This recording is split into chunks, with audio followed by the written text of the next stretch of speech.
quiero deciros que es un placer, honradamente, estar aquí. Sobre todo porque es interesante.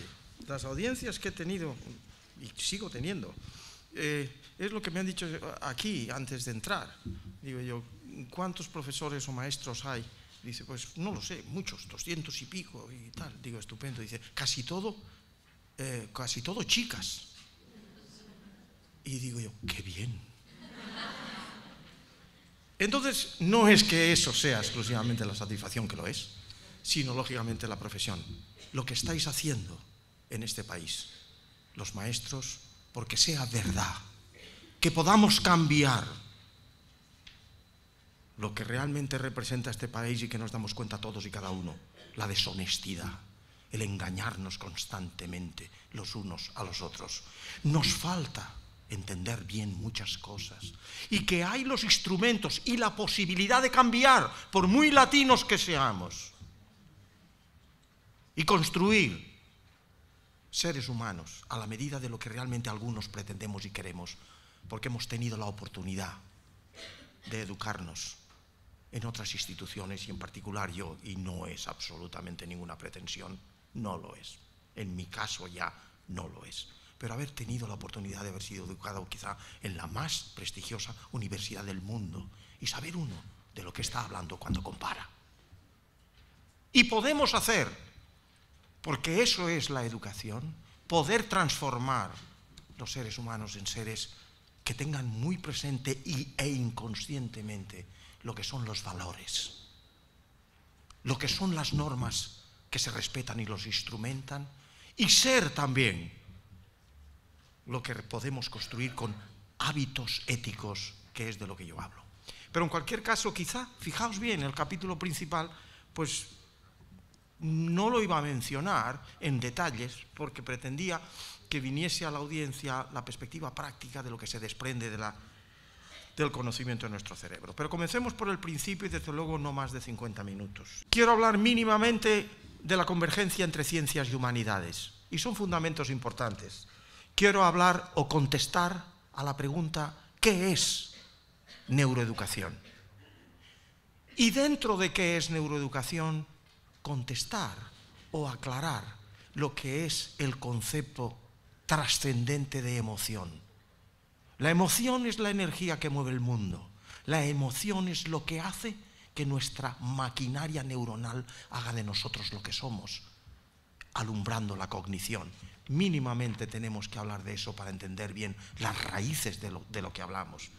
Y desprendido de eso, que es lo que yo pensaba hablar aquí, más que de valores y normas, porque insisto que tal vez esto nos llevaría mucho, me enamora, me encandilo con ello, y a veces, pues hombre, si es las 9 de la mañana y me paso 15 minutos no pasa nada, pero a las 2 que me pase de las 3, quiero hablar de lo que se desprende de la emoción. Entender qué es la curiosidad, tan útil para poder enseñar, al poder evocar la atención en quien escucha, y lo que también se desprende de eso que yo le llamo tiempos atencionales, la capacidad que se puede tener de producir en quien escucha el máximo de rendimiento mental. En el título también se hablaba de neuroeducadores, ahí no llegamos. El primer punto de esos 4 sería entender, y no cuesta tanto, que estamos entrando en una nueva cultura, la del salto de lo sobrenatural a lo que significa darnos cuenta de la finitud de nuestra existencia y de lo que podemos obtener conociendo cómo funciona el cerebro. La nueva cultura se basaría en 4, por lo menos a mí, aserciones que podría decir. Una, la que a partir desde ya tomar ventaja del pensamiento crítico, del pensamiento analítico y de lo que ahora todavía es una perspectiva, pero que está ahí y que solo hablar de ello nos llevaría todo el tiempo, porque es de impacto lo que significa el pensamiento creativo, el pensamiento divergente, el que nos puede verdaderamente proporcionar el cambio que estamos esperando que ocurra en el mundo y que nadie puede imaginar, porque depende de eso, de crear algo nuevo que nos haga mejores y nos haga más en satisfacción de este mundo finito al que venimos sin saber por qué hemos venido y nos vamos sin saber por qué nos vamos. El segundo punto o el tercer punto es el tener en cuenta que cuando decimos que lo que hacemos, todo ello es producto de nuestro cerebro, quiero hacer un matiz. De nuestro cerebro solo no. Si cogéis cualquier revista, cualquier periódico, os dice el cerebro piensa, el cerebro siente. Ni piensa ni siente solo. El cerebro es un órgano del cuerpo. Por supuesto que es el jefe, pero dentro de él y para que funcione, como no tenga el hígado, como no tenga el riñón, como no tenga el gastrointestinal, como no tenga el músculo, como no tenga las hormonas, no funciona. ¿Y qué quiere eso decir? Que cada órgano de nuestro cuerpo libera sustancias, cada microsegundo a microsegundo, 24 horas al día, todo el arco vital humano, que traspasando la barrera hematoencefálica llega a nuestro cerebro y lo modifica. ¿Lo modifica en qué? En física y en química. Lo transforma en las conexiones de las neuronas, fundamentalmente el cerebro emocional, que es el que os he dicho que nos mueve. Es el que está anclado en lo más profundo del funcionamiento y de quiénes somos además. Y eso sí quiero matizarlo después. Pero no solo todos nuestros órganos del cuerpo liberando sustancias que pasan al cerebro y me lo transforman y hacen del cerebro lo que el cerebro solo no puede hacer, creando la unidad de mi cuerpo. No, nosotros no somos, si no es en interacción con todos los demás. Yo soy porque tú estás ahí. Y si tú no estás, yo no soy. Eso es una realidad paradigmática que tiene que estar presente, porque tenemos experimentos que nos demuestran que si se nos aísla completamente en menos de 8 horas, como se ha hecho con estudiantes universitarios, en menos de 8 horas, donde no pudiera percibir absolutamente ninguna sensorialidad, aislado del mundo, en menos de ese tiempo, de 8 horas, porque hoy hay trajes que nos lo permiten hacer perfectamente, el individuo empieza a alucinar, empieza a crear un mundo que sale de sus memorias y empieza a ver bichejos y empieza a espantarse los bichejos y empieza a decir: bicho, sal de aquí, porque lo expresa. Alucinamos, necesitamos lo sensorial y sobre todo necesitamos el calor de los demás. Sin los demás no somos, y lo reitero, pero vosotros no sois sin los que tenemos delante. Eso es porque nosotros somos genéticamente gregarios.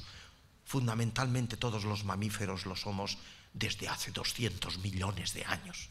Y no lo olvidéis, nuestra especie, el sapiens sapiens, no está en el mundo más allá de los 150.000 años, compararlo a 200 millones de años.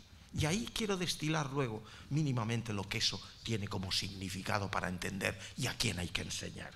Y luego el cuarto punto y último es el que yo pongo más énfasis. El ser humano, yo digo muy como de frontispicio, el ser humano es lo que la educación hace de él. Y ahí es donde jugáis vosotros el gran papel que luego quiero mencionar. Es trascendente, pero no son palabras. El ser humano es lo que la educación de él. Hombre, pues claro, bueno, si se me educa bien, pues yo soy capaz de apreciar la música, soy capaz tal que un pobre hombre del campo, pues posiblemente no tenga esa capacidad. Eso es lo que hace la educación y tal. No, no es eso, solamente por lo menos. La educación significa que si cogemos a un niño y pudiéramos hacer lo que no lo podemos hacer, del antiguo Egipto, hace 3000 años antes de Cristo, y lo trajésemos a vuestro colegio con los niños, hijos nuestros, posiblemente vosotros, maestros, no seríais capaces de ver ninguna diferencia.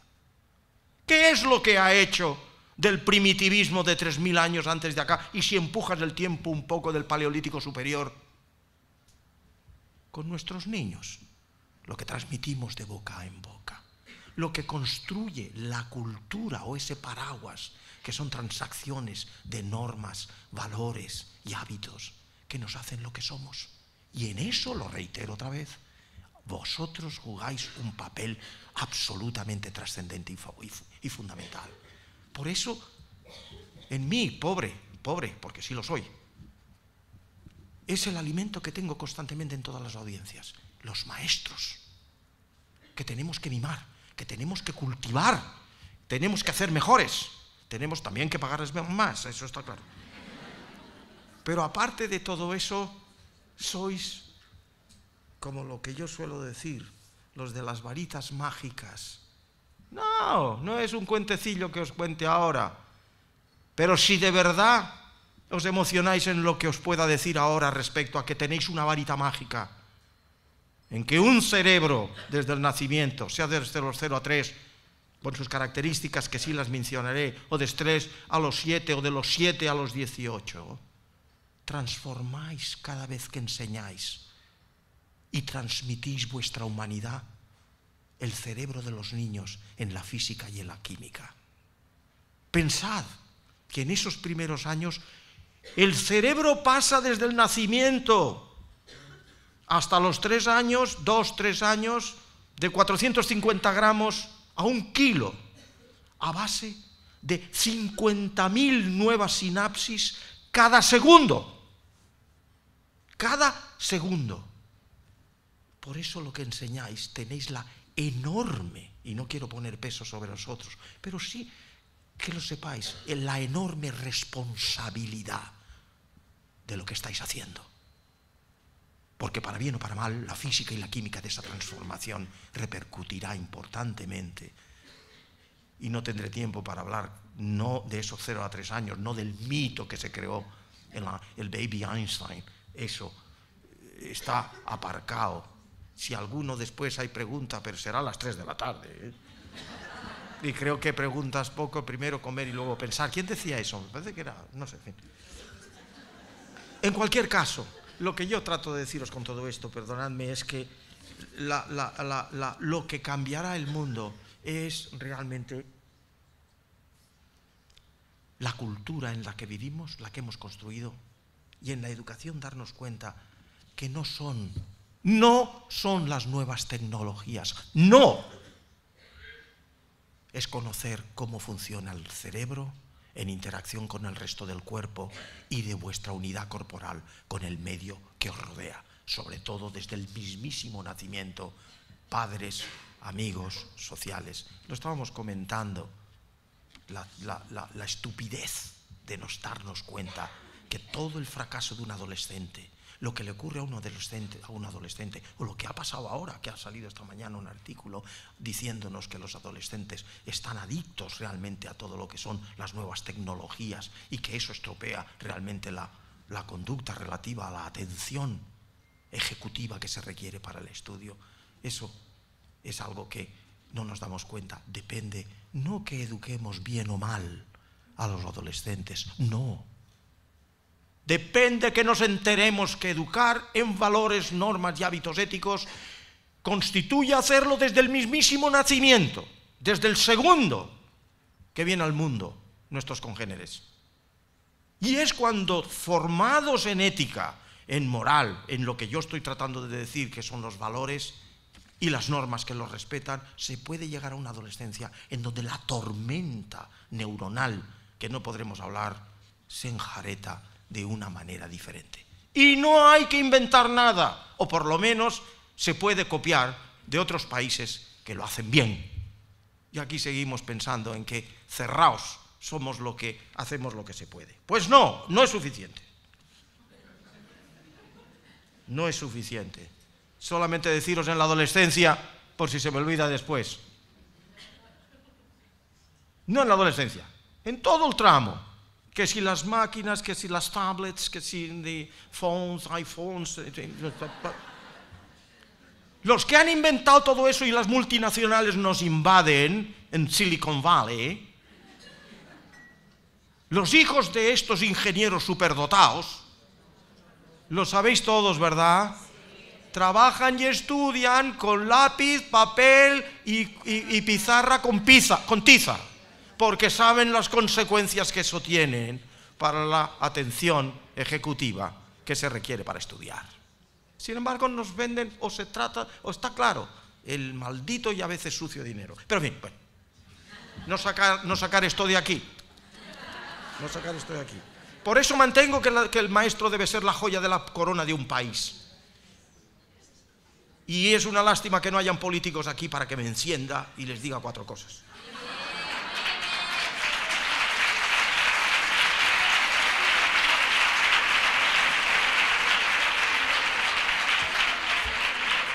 Pero esos aplausos, ese clamor, que os lo digo, quien me conoce sabe hasta dónde cala mi honestidad, es en cada audiencia. Audiencias que llegan a 2.000 y a 3.000 personas. Y ese mismo aplauso, no sé si he dicho lo mismo, jamás digo lo mismo. Pero por ahí van los tiros, digo más o menos lo mismo. Pues en ese sentido es el que cómo no ven los grandes políticos la necesidad, el hambre que hay en los maestros y en los profesores hasta llegar a la universidad y el cambio que hay que hacer en la universidad. Eso está clarísimo, esta pobrísima universidad. Diréis, pues este tío qué negativo es. No, porque sé lo que es haber enseñado tantísimos años y sigo enseñando. Puntualmente, ¿qué es y qué hablamos en neuroeducación? Pues mirar, primero nacemos con códigos cerebrales, no nacemos como una tabula rasa que simplemente copiamos inconscientemente lo que hay en el mundo. No, ya lo sabéis, eso no hace falta reiterarlo. Traemos códigos que se expresan a lo largo de ese arco vital humano, no solo en el desarrollo, pero principalmente. Códigos que solamente me voy a limitar a decir 3 o 4 que significan, por un lado, lo que es el lenguaje emocional, que es el primer código que expresamos. El facial, el de los movimientos, el de si me apuráis y apretáis las onomatopeyas, gu, gu, gu, ga, gi, gu. Y eso se puede tomar ventaja para muchísimas cosas. El segundo que yo lo veo, y solamente puedo pintarlo, es la imitación. Mirar, aprender y memorizar es antes que nada en el mundo.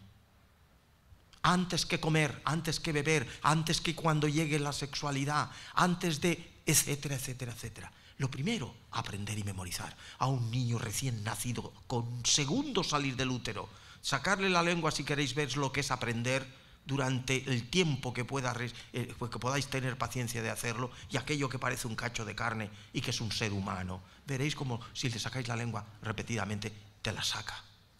Está aprendiendo. Y luego viene a aprender a comer. Y luego viene a aprender a beber. Y cuando llegue lo otro.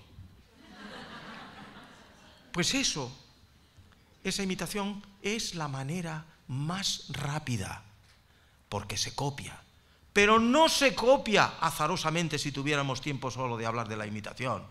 El niño de 1 año, 2 años copia con crítica. Y si repetidamente coges una taza de café y te la bebes y en una ocasión la tiras, cuando él lo vaya a repetir verás que no la tira.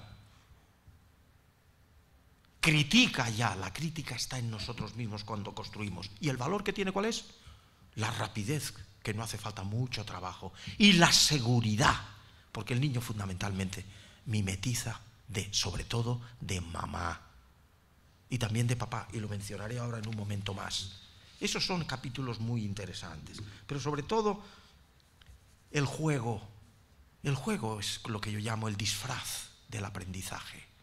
El niño no pierde jamás el tiempo, ni en infantil, ni en toda primaria, ni el resto de tu vida, que sigues jugando, con matices de conciencia, pero sigues jugando. Es un mundo que está en nuestros genes, pero fundamentalmente solo matizar en la cuestión del niño, un niño de 6, 7, 8 meses, que si está en su corralito y no tiene nada más, y le echáis un juguetito que tenga un color, el niño gatea, lo coge, lo mira un segundo y lo vuelve a tirar. No tiene nada más, gatea, lo coge y lo tira. Juega a coger y tirar y moverse. ¿Qué está haciendo? Perdiendo el tiempo, porque ya verás, podría hacer algo más inteligente. No pierde el tiempo. Está aprendiendo y memorizando inconscientemente las distancias que en su entorno, o la distancia entre su cuerpo y la más inmediatez de lo que le rodea. ¿Qué está aprendiendo? Está transformando en ganglios basales y está transformando en cerebelo los códigos neuronales que nos servirán el resto de nuestra vida.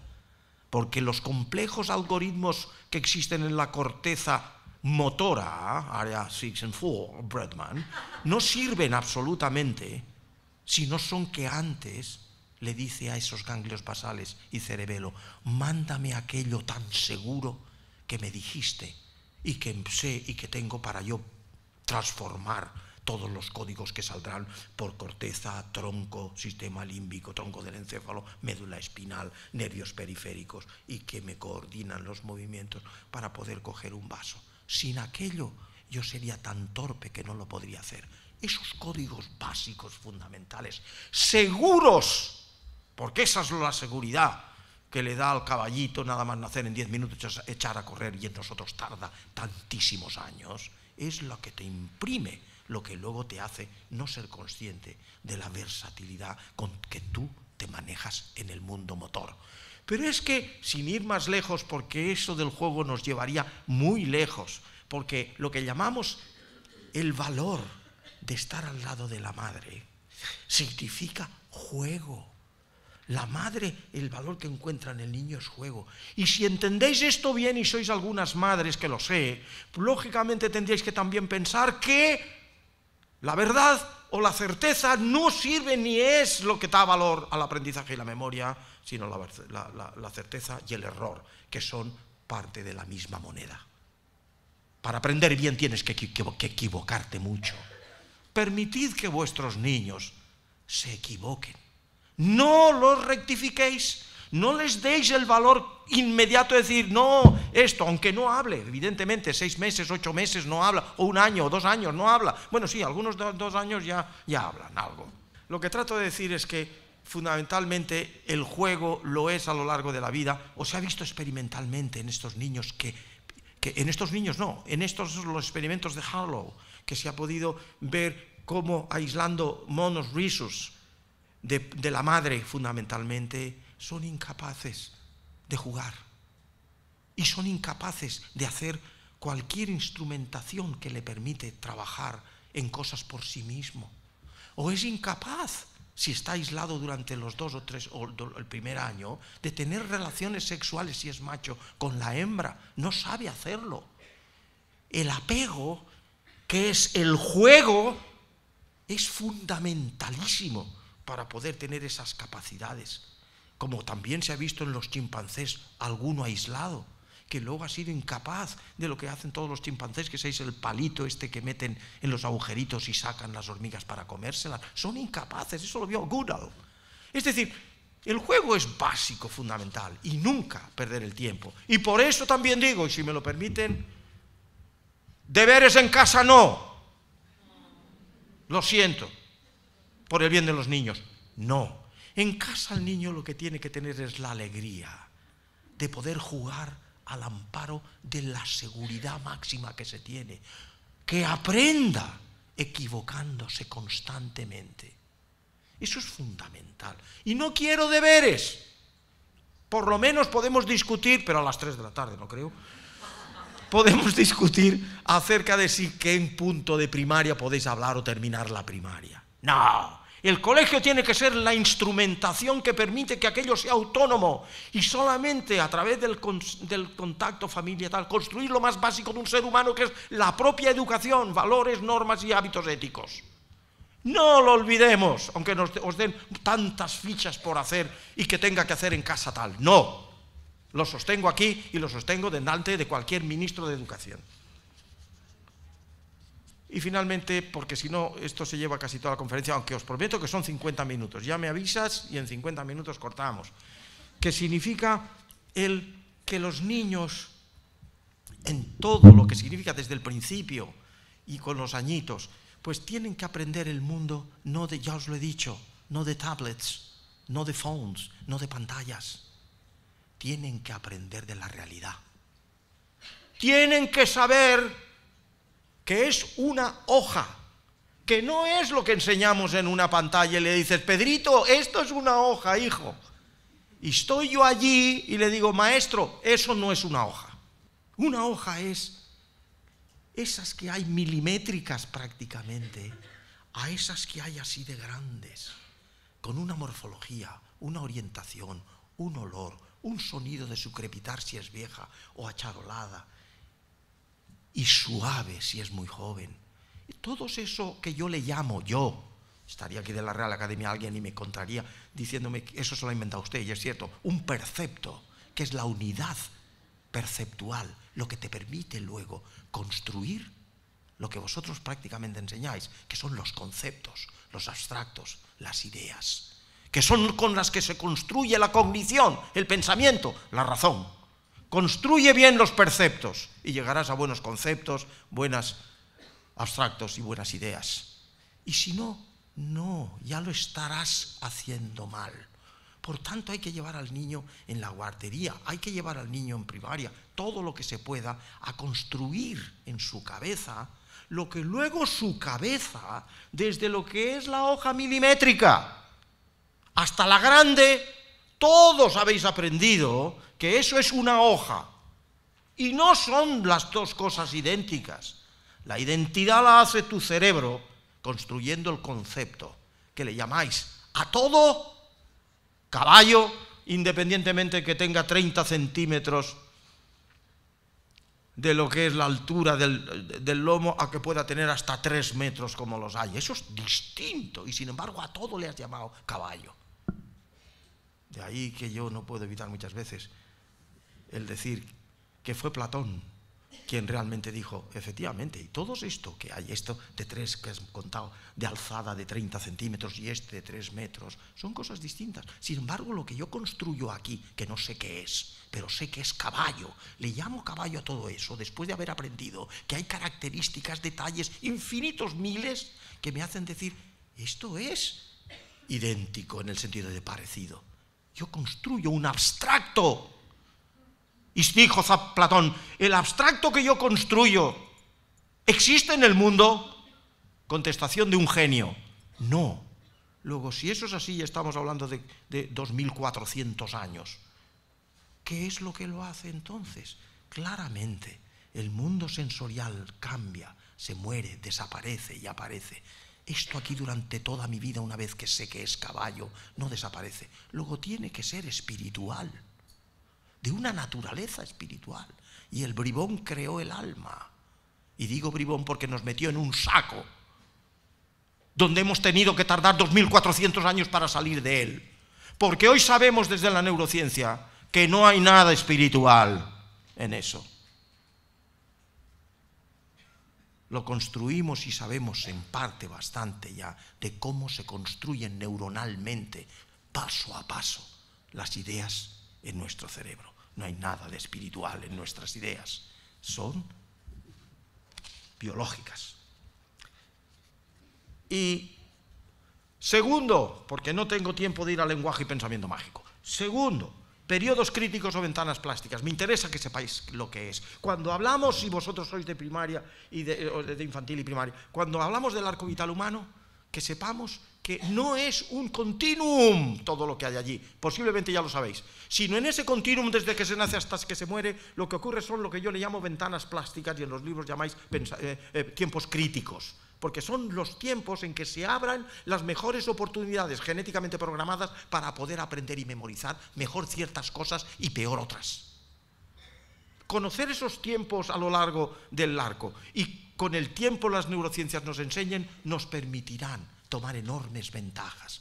Mirar dos ejemplos, porque no da para más. Vosotros habéis oído hablar de lo que se llama imprinting.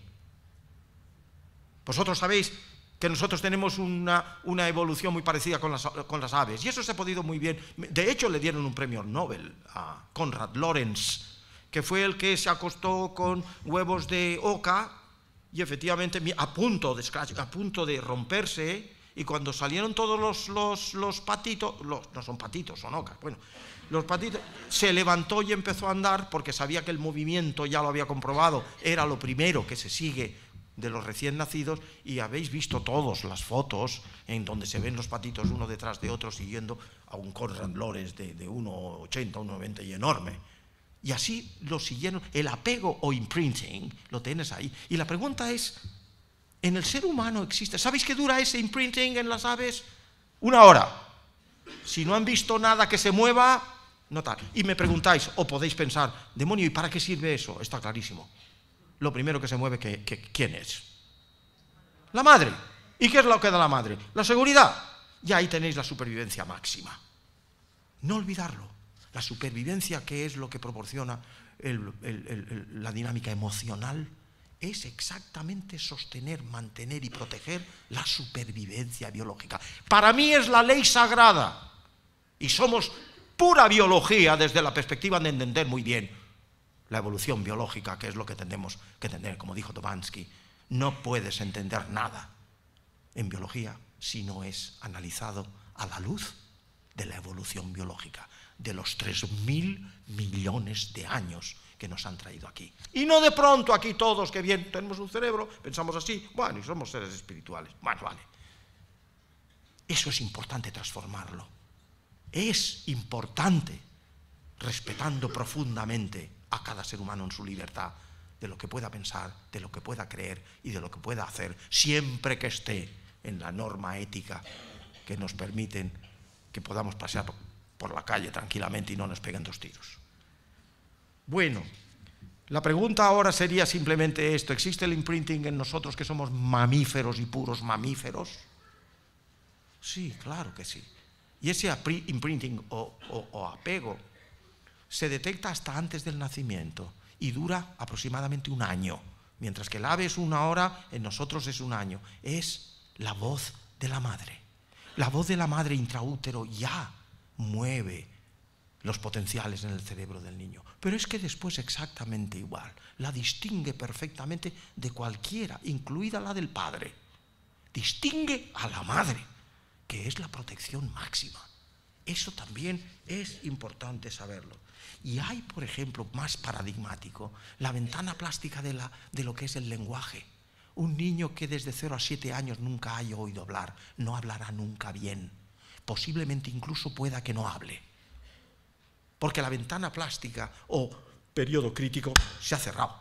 Y no hay el determinante genético que le permita aprender y memorizar el escuchar, por escuchar, hablar.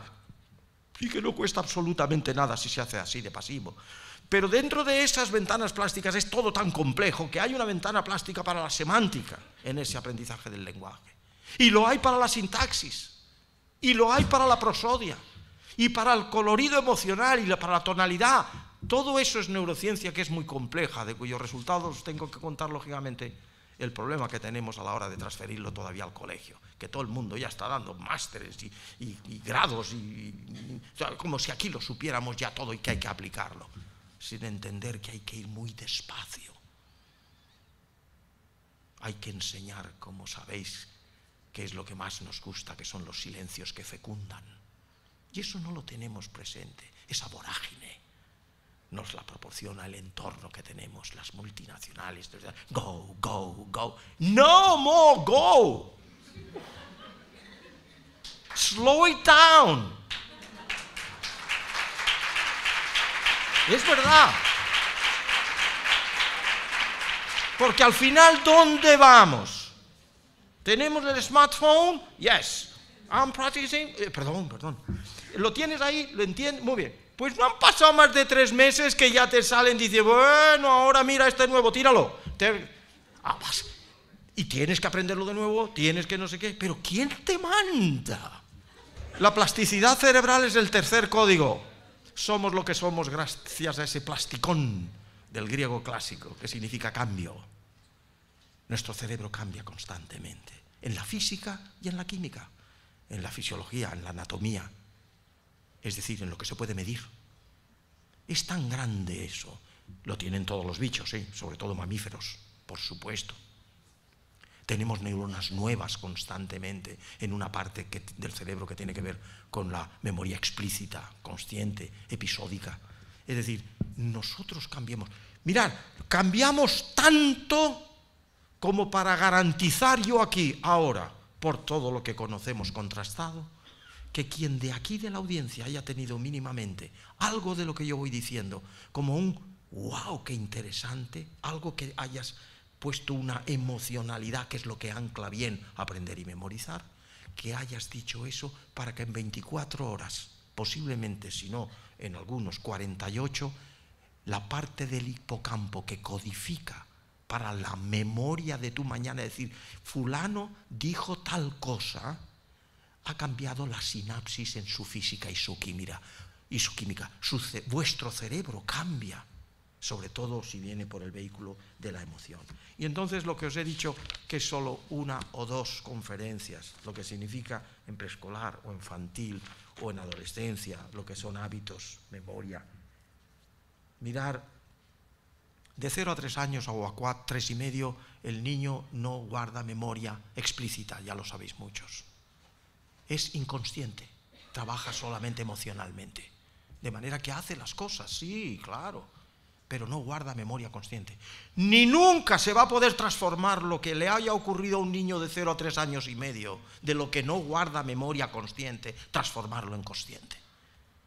Ni psicoanálisis ni nada. No es posible. Lo que sí ocurre es que es posible desensibilizar lo que aprende el niño, que son las fobias, también los placeres, pero las fobias, que es lo que hace daño, que es miedo, eso es phobos en griego clásico. Sí se puede cambiar, pero no a través de hacer consciente lo inconsciente. Eso no es posible. Y ahí es donde voy. Un niño ya de 0 a 3 años ya se le puede decir con 6, 7 meses, lo sabéis perfectamente. No en sí, no y sí. Julie, coge esto y llévatelo a tal sitio, 8 meses, 9 meses, 1 año. Llévatelo a donde están los otros juguetes. No lo entiende. Llévatelo, lo coge, lo lleva. Bien. Julie, wouldn't you like to give me one of your peanuts? No. No. Julie, wouldn't you like? Te da un bien. Refuerzo emocional.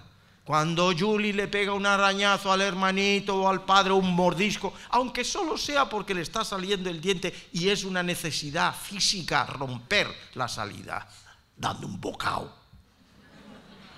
That's no. No. Y construyes las bases desde ese nacimiento, de lo que son pilares de esas normas. Y del 3 a 7 años es cuando nace ya la memoria explícita. Y ahí me dedico mucho tiempo, pero solo puntualizaros todos aquellos elementos conducentes a construir lo que yo llamo la individualidad. Son trascendentes. Puntualidad, responsabilidad, autosuficiencia, impulsividad, dominio central del lenguaje, atención ejecutiva, menudos capítulos. Educación cívica, ¿qué entendemos por eso? El respeto a las normas. En definitiva, eso se puede y se debe, y solo lo dejo aquí, en construirlo minuto a minuto, que significa en un programa que día a día no sea simplemente, uy, pues mira, ¿cómo diría yo? Si os dejo el caramelito aquí y me voy y vuelvo, lo podéis coger cuando yo vuelva. Pero si cuando yo vuelva además, no, si me marcho y tal, podéis todos coger uno. Pero 2, ya sabéis el vídeo este que hay. Lo podéis coger si no sé qué. O 3 si no sé qué, que es en el tiempo más crudo y más difícil, porque sus capacidades de control y decisión no están tomadas. Pero ya entras con esa clave. Todo eso se puede enseñar muy bien diciéndole en eso, o en los ejemplos que yo pongo.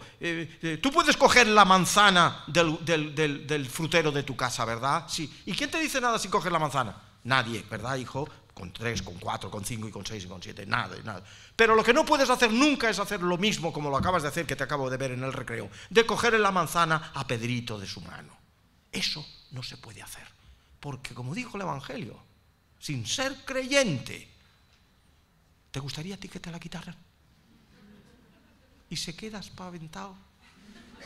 Pero eso no sirve de mucho a menos que no lo repitas todos los días en los instrumentos, para que creen que el hábito, y hábito significa que pueda tener una conducta moral sin pensar en ella, que cuando entra un autobús y vea un asiento para handicapped people, o pueda ser que sabe que no se puede sentar, no te sientes diciendo, no, yo es que lo puedo cambiar. Entonces, ese es el gran capítulo, porque con ese capítulo tan largo que son los 12 años y bien ensamblado, colocado ladrillo a ladrillo en esa construcción, podemos llegar a una adolescencia que efectivamente veríais que el paradigma es completamente distinto. no es lo que vemos aquí. El ejemplo que estábamos discutiendo es aprender, que significa criticar aprendiendo, de un colegio, por ejemplo, que os pongo de ejemplo, de una de las naciones con más elitismo en la educación, que no soy partidario. Eso se puede discutir. Pero sí, el King's College de Cambridge, el Eton College, donde se entra con 13 hasta los 18, donde hay las normas más rígidas del mundo, pero la libertad absoluta para que cada uno pueda expresar lo que siente y lo que piensa en público y en privado. Y esa gente se nota. Eso son adolescentes que los persiguen desde los 7, 8 o 9 años en cuanto a la construcción que puedan hacer en qué colegios fuera de Eton. Y ya puestos al final, hasta esos 18, que es el bachillerato. Y no sé si habéis profesores aquí de esa enseñanza. Pero paso a paso construir propiamente la libertad. Hay que construir la dignidad, hay que construir la igualdad, la nobleza, la justicia, la verdad, la belleza, la felicidad. Y construir el valor, que lo estamos haciendo muy mal, del significado de la muerte. Aquí impedimos que los niños vean que la gente se muera. Y eso tiene un valor para poder aprender bien el valor que tenemos en esta tierra, que es finita y que nos debe empujar al respeto profundo que debemos tener con todos los demás. Eso nace de distinguir y apreciar muy bien lo que es la muerte, sin el desastre de lo que puede significar esa angustia de que te vas a morir. Eso se puede crear para que no exista. Eso es nueva educación. Mirar, 2 palabras sobre la emoción. La emoción, os lo he dicho antes, es de motio emotionis, en latín, lo que te lleva al mundo hacia afuera. Pero hasta aquí todos hemos entendido muy bien, entre otras cosas, que la emoción es lo que si apareciese por ahí un león, haría la reacción que todos, casi todos, haríamos, que es salir corriendo. Pero hay otras reacciones, que puede ser que te escondas debajo de la silla.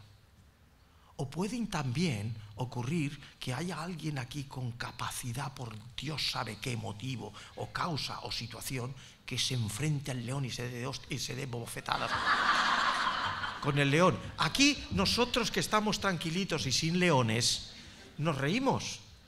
Pero sabéis que hay muchas tribus en África, no sé si los bosquimanos entre ellos, pero no lo sé, no lo recuerdo, pues que para poder pasar de la adolescencia al adulto, a la juventud, hay que matar un león. Y efectivamente, conoce perfectamente el lenguaje emocional del león y solamente va en taparrabos y una lanza.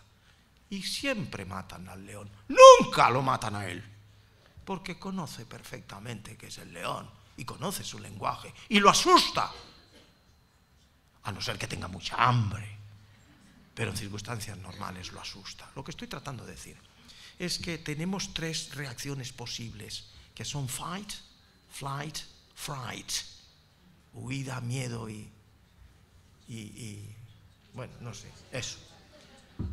Pues eso, y esas 3 circunstancias las hace idéntico igual que tú e igual que yo, el ratoncito o el más listo elefante o el delfín, desde hace 200 millones de años. Porque el camino es inconsciente. Hipotálamo corre por todo lo que os he dicho antes hasta reaccionar. Es inconsciente. Y sacad el mensaje de aquí.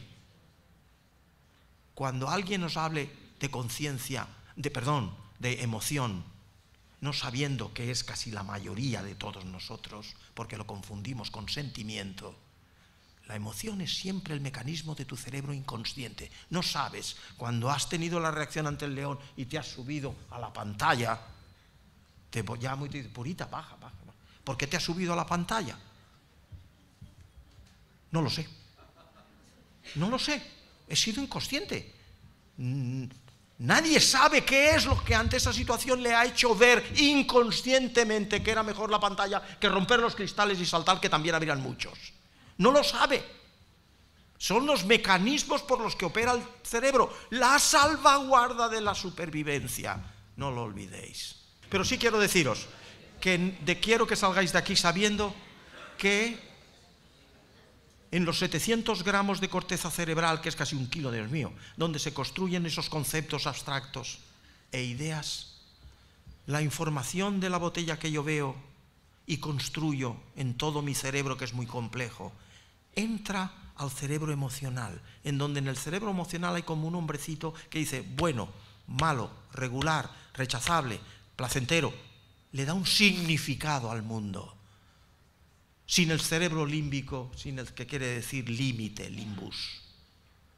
Sin el cerebro emocional, yo vería lo que veo idéntico, pero no tendría ningún significado en relación a mis necesidades o a mi querencia en el mundo. Ningún significado. Cuando entra al sistema límbico, digo, wow, esto es bueno, esto es malo, esto es regular. Pues bien, desde ese sistema límbico, donde ha entrado la información de mi botella, la botella sube arriba a la corteza cerebral de asociación, donde se construye la idea que me diferencia la botella grande de la pequeña, de la de que está con un color, de la que tiene una forma, de la que tiene un movimiento, de la que tiene una orientación, de la que tiene una profundidad, que para mí todo es botella, es una idea.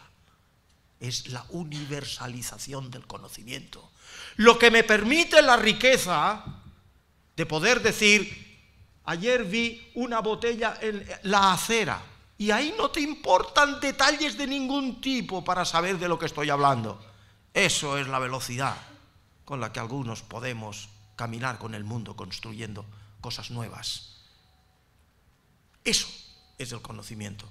Eso es lo que yo os digo para saber que no podemos pensar asépticamente. Pensamos con ideas que ya han recibido en su construcción el input emocional. Ideas con significado emocional. Eso es relativamente nuevo.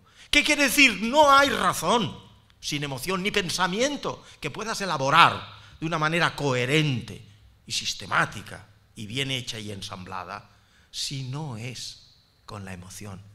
Sin emoción no hay, ya insisto, pensamiento. Como no hay decisiones acertadas en la toma de decisiones, la emoción, hoy empezamos a ver que es porque tenemos un pequeño metro en nuestro cerebro del que tenemos que investigar mucho, que lo que nos hace decidir 2 naranjas que son iguales en un restaurante y cogemos, miras un segundo, como el niño del botón que os decía antes, y coges esta. ¿Por qué coges esa? Si parecen absolutamente idénticas. De alguna manera, tu cerebro ha medido lo mayor placentero de esto con respecto a esto. Y así todas las decisiones. Las verdaderas y acertadas son con el pinchazo emocional. Lo que emocional quiere decir equivalente a placentero. Que eso es exactamente el metro que te está midiendo la toma de decisiones. Por eso yo a veces digo a mis estudiantes, cuando tengas que decidir en un test en el que te ponen 5 respuestas, en que tengas que decir esta, que te lo tienes que realmente decir deprisa.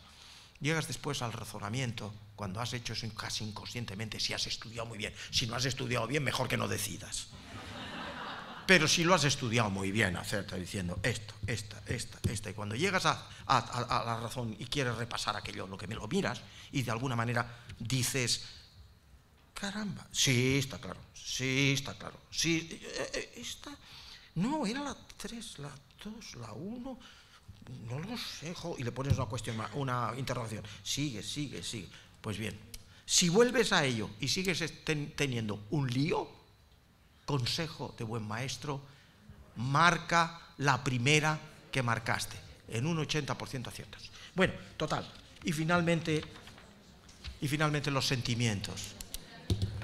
Los sentimientos es tomarlo muy claro. El sentimiento es la conciencia de una emoción. Entre el ratoncito y yo, entre un toro y yo, entre un delfín inteligente, un elefante o un chimpancé y yo, ante el león, yo sé que tengo miedo. Ninguno de ellos sabe que tiene miedo. Opera por mecanismos inconscientes. Yo sí sé. Y ese saber o tomar conciencia de una emoción es lo que me crea la palabra sentimiento. Y ese sentimiento es la dimensión de la conciencia sobre la emoción. Eso es lo que me hace ver el mundo. Eso es lo que me da un placer que no lo tienen los placeres del hambre, ni de la comida, ni de la propia sexualidad. Es un placer humano, lo que Kant le llamaba el placer casi sin agotamiento, cuando ante la masa coral de una novena sinfonía de Beethoven en el último movimiento, a mí al menos me transforma, me transporta, me deja como eso que dijo no sé quién, solo por esto ha vivido la pena estar vivo. Ese sentimiento que te embarga y te transporta, no lo tiene un chimpancé. Pon la novena sinfonía de Beethoven con un saco de bananas y verás tú la diferencia que existe entre uno y otro. Pero sí quiero deciros mínimamente dos cosas, mínima. Uno, aprender y memorizar de quien le estás enseñando no lo puedes hacer hoy con los conocimientos que tenemos, a menos que hagas curioso lo que enseñas. Ya no puedes decir, como hemos dicho a lo largo de la historia, Pedrito, presta atención, que te voy a enseñar algo importante, y te vuelves a la pantalla, a donde sea, y empiezas a seguir escribiendo. Te vuelves y Pedrito está con las moscas otra vez. Pedrito, y es el clásico cuadro de 1500 con la varita de Abedul, el maestro, se vuelve y Pedrito nota, y le da. Ya no. Aprender a cualquier edad significa hacer curioso lo que enseñas. Evocar con la curiosidad la atención de Pedrito. Y eso se hace convirtiéndolo soso en interesante.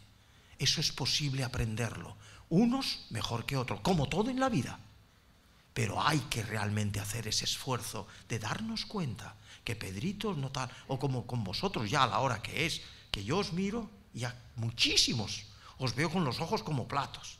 Y me estoy engañando si creo que con los ojos así como los de los cocodrilos me estáis prestando atención a mí. Posiblemente la mayoría ya estáis volando hacia donde sea, pero con los ojos muy abiertos. Y eso es lo que tenemos que evitar a la hora de vuestras enseñanzas. Si os digo que pasemos a la atención, y con ello termino, y los tiempos de atención, termino, son 5 minutos, 5 minutos máximo. Veréis, la atención es lo que evoca la curiosidad. La curiosidad, que es lo que digo siempre, y se ha convertido en un meme en medio mundo. Si sale una jirafa ahora por aquí, ¿prestaríais atención a lo que estoy diciendo? No, a la jirafa. ¿Por qué? Porque es raro, es diferente, rompe la monotonía y el rollo que os estoy metiendo.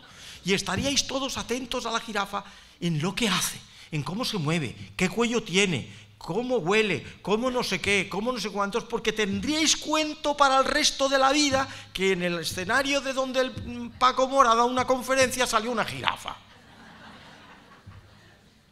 Eso es curiosidad, y eso es lo que abre la ventana de la atención. Y una vez que la has abierto, la maquinaria de aprender y memorizar se pone en funcionamiento. Eso es lo importante. Hay muchos tipos de atención, más de 6, que son interesantes todos, pero nos interesa en vuestro trabajo la atención ejecutiva, la que nos hace que se ponga en movimiento un circuito cerebral específico para resolver problemas abstractos, que eso es lo que tenemos a partir de los 7, 8 años aproximadamente. Por eso no se puede enseñar más que con placer, más que con alegría, y ya no con la varita de Abedul. Hay que enseñar con lo que nos enseña cómo funciona el cerebro. Y tiempos atencionales, que son los tiempos que tú puedes guardar enseñando algo para tener el mayor rendimiento mental, en este caso de vosotros, con respecto a lo que yo he dicho. ¿Y sabéis qué duran los tiempos atencionales humanos? Pues alrededor de los 10 minutos, 15 minutos, 20 minutos, algunos, muy pocos en la curva de Gauss, 40 minutos. La mayoría, 10, 15 minutos. Y la pregunta casi para terminar, diríais, pues es usted un berzas. Porque nos ha mantenido usted aquí 1 hora, y si es verdad que usted se sabe que son 10, 15 minutos, pues nos ha fastidiado. Pues no.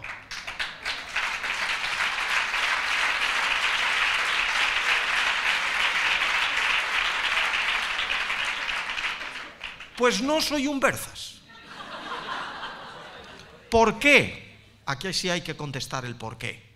Porque, entre otras cosas, si sois conscientes ahora un segundo, a lo largo de la charla de estos 50 minutos, yo os he hecho reír cada 10 minutos aproximadamente. Sonreír, comentar, aplaudir, no sé qué.